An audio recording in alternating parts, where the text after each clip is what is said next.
भगवान अभी भी 7 वर्ष के ही कहते हैं ना लोग कि ठाकुर जी ने इतने लड़कियों को घुमाए, इतने गोपियों को घुमाए, तो जो 2-4 हम भी घुमा लेते। तो हमें बताइए कि 7 वर्ष की आयु में उस बालक को क्या पता कि क्या स्त्री है, क्या पुरुष है, क्या लोग हैं, या दुनिया वाले कैसे हैं। उन्होंने महारास की थी, हम वो नहीं करते। बहुत ऐसे हैं कहते हैं कि 16,108 पत्नी हो सकती है, तो हम भी 2-4 ले आते हैं। भैया एक तो मूछ टेढ़ी कर देती है और दूसरी लेके आओगे तो पता नहीं क्या होने वाला।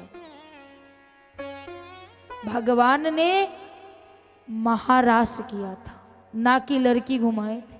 7 वर्ष की आयु में लोगों को, 7 वर्ष के बच्चे को सच्ची बतावे तो कहते हैं ना, पैंट पहनने की हुलिया नहीं रहती कि पैंट भी पहनना है कि नहीं पहनना, ऐसे ही घूमते हैं बच्चे। हम खामखा भगवान पे दोषारोपण करते हैं। वहां के बाद अपने माता पिता देवकी और वसुदेव को वहां से निकाला।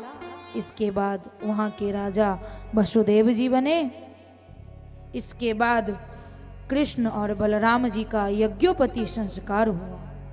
यज्ञोपति संस्कार होते ही आश्रम के लिए चले गए, गुरुकुल में जाने लगे। सारी गोपियां रोने लगती है, मैया यशोदा भी रो रही है, और हमारी जो बड़ी गोपी राधा रानी है ना, वो भी रो रही है,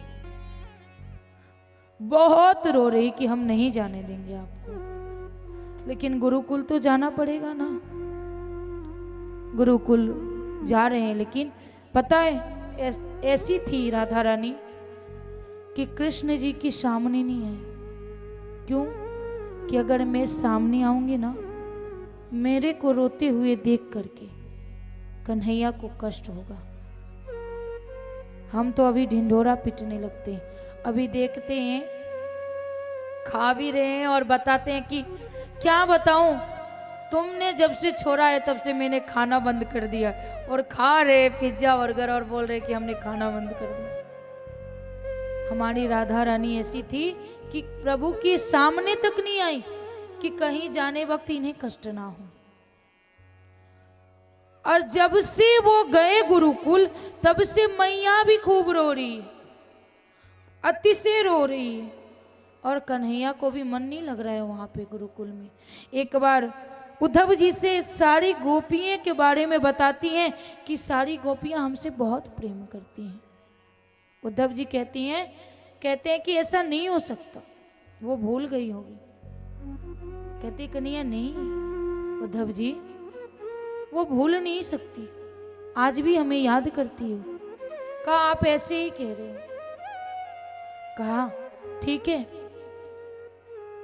अगर यकीन ना हो तो एक बार चले जाओ ब्रज में, देख लो कैसी हालत है उन लोगों की। उद्धव जी आते हैं ब्रज में, सारी गोपियां रो रही हैं।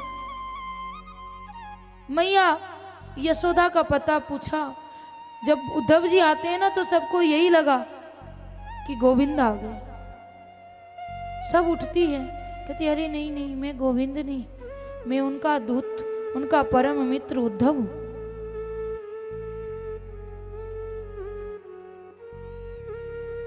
कहती तू क्यों आया?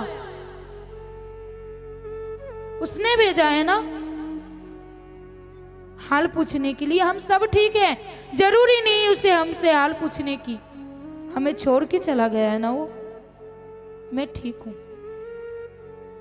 उद्धव जी कहते हैं, अब वो देख करके उद्धव जी आश्चर्यचकित है कि सच में आज इतने दिन बीत गए तो भी गोपियां नहीं भूली है। उद्धव जी पूछते हैं कि मैया यशोदा कहाँ है? कहा देख, ज्यादा सवाल जवाब तो कर मत, लेकिन तूने पूछा है ना तो मैं बता रही हूँ। ये जो बहती हुई नदियां जा रही है ना, उसी के सीधे सीधे चला जा, मिल जाएगी। कहा ये नदियां तो पहले नहीं थी, अचानक से कहां से आ गए? कहा तुझे पता है, जब से गोविंद गए हैं ना, तब से मैया रोई जा रही है, रोई जा रही है, रोई जा रही है। उसकी ये नदियाँ हैं।